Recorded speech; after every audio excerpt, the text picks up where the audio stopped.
Well, good morning, everybody. I am so excited to continue through the book of Malachi with you in our Freedom Journey devotionals.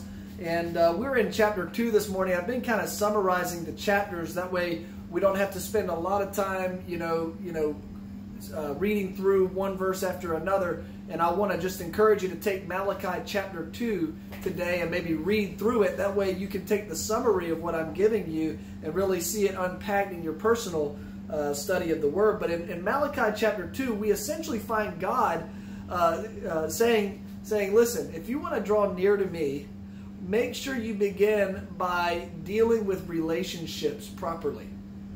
Dealing with relationships properly. They weren't treating each other well.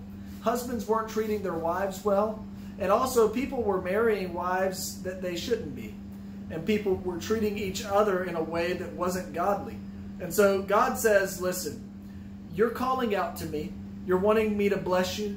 You're wanting me to answer your prayers. You're wanting me to be faithful to you in my covenant and in my outpouring of many good things in your life. Yet you don't treat each other well in society.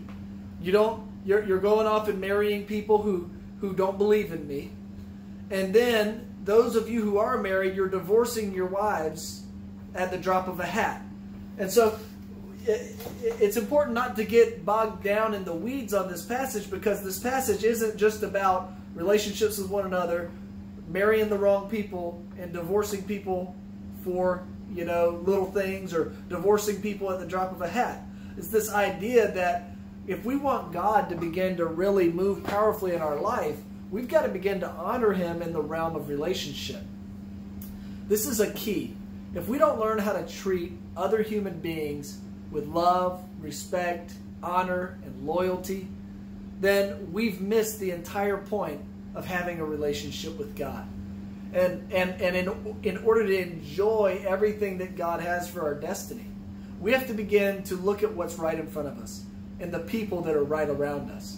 We've got to be careful that when we see somebody in our society who is in need of help, or maybe there's someone who we don't see eye to eye with, we are acting in a way that represents God properly.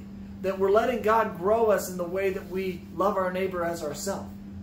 But we also have to obey God's word as He has told us, to make sure that we don't come into to very intimate relationships with people who don't love God.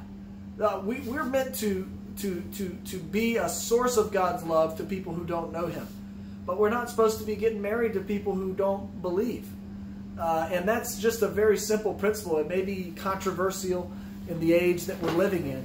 But we have to be very, very, kind of picky or selective about who we choose to spend the rest of our life with. We do a lot of mentoring with young men who are in recovery. And it's a very important thing when a young man is seeking out a spouse to find one that sees things from a spiritual standpoint in the same way that they see them. Because if you end up, marrying someone of opposite beliefs, it ends up creating a ton of tension. And so God says, listen, you need to be able to use wisdom, because sometimes the lack of using wisdom begins to bring bad things into our life.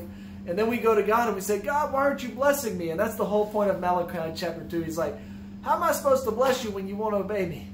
You go off and you marry women I told you to never marry. You treat each other with contempt. And then you divorce the wife that I gave you as a blessing to your life. And so it's important to understand, sometimes the thing that God is wanting to bless you with is right in front of you. And you've just made you've made choices that had a lack of wisdom. And as a result, you're not experiencing God's best. And it's important to be willing to confess that to God and say, you know what, you're right.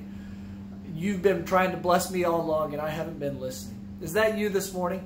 That's all God's asking, is for us to just hear His voice, recognize when we've been on the wrong track, and then redirect.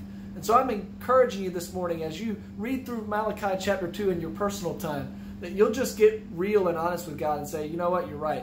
I haven't been honoring you in the realm of relationship, the way I've been treating other people, in who I've been choosing to spend my time with, and the way that I've been treating people that you've brought into my life.